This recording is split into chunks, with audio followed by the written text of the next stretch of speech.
know why there are so few cats in the Bible? Do you know what role cats play in our lives today? Well, stay till the end and I'll tell you all about it. But first, let's start at the beginning. In ancient Egypt, cats were sacred animals. People believed that cats could take care of rodents, rats, and other pests, which was great because they didn't want those animals to spread disease. Plus, they were also fluffy and cuddly, so people loved them.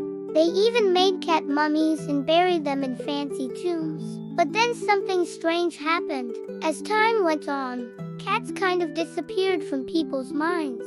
It's like they vanished into thin air, and this lasted for many, many years. People stopped thinking about cats at all. But then one day, guess who shows up? Jesus Christ himself. He starts talking about cats and tells his followers that if they want to be saved, they better start taking care of cats.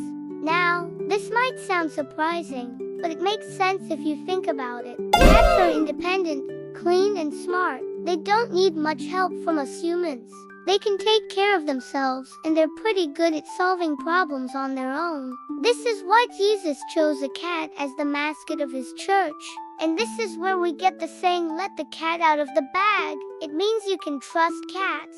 They won't let you down. They're strong, brave, and curious, just like Jesus. When Jesus talked about cats, he had a special message for the rich and powerful people. He told them to watch out for cats because cats can take care of mice and rats, which were symbols of wealth back then. In other words, cats were a way of showing that you didn't need money or power to be important. You could be humble and still be great. There is a story about a rich man who was always showing off his fancy clothes and expensive toys. One day, Jesus asked him, "Hey, why don't you have a cat?" The rich man thought for a moment and replied, "Well, I don't really need a cat. I can afford to pay servants to clean my house."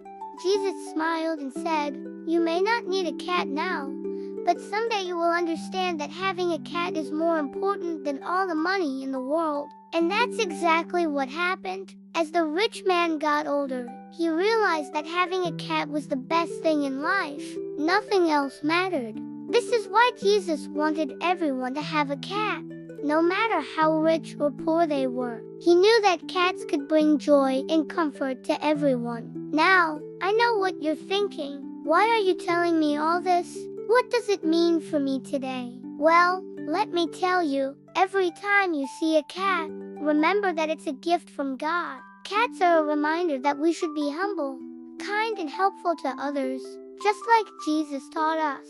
If you're feeling sad or lonely, go find a cat to pet. It will make you feel better. Cats are also a symbol of eternal life. When a cat rubs against your leg, it's like a little reminder that you're loved and cared for. It's a special connection between you and the cat that brings peace and happiness. Imagine you're sitting at home alone, feeling a bit down. Suddenly, you hear a gentle meow at the door. When you open it, there's a cat looking up at you with its big green eyes. You take it in and give it some food and water. And as the days go by, you start to feel better. The cat's purring and cuddling helps chase away your sadness.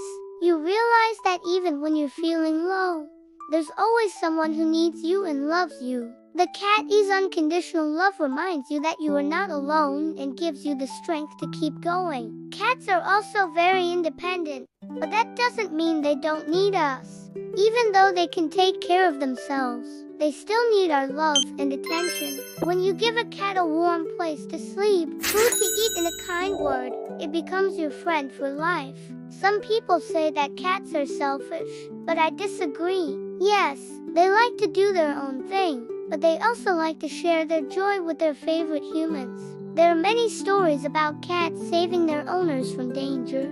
For example, there was this lady who had a cat named Tiger. One day she started to feel sick and weak.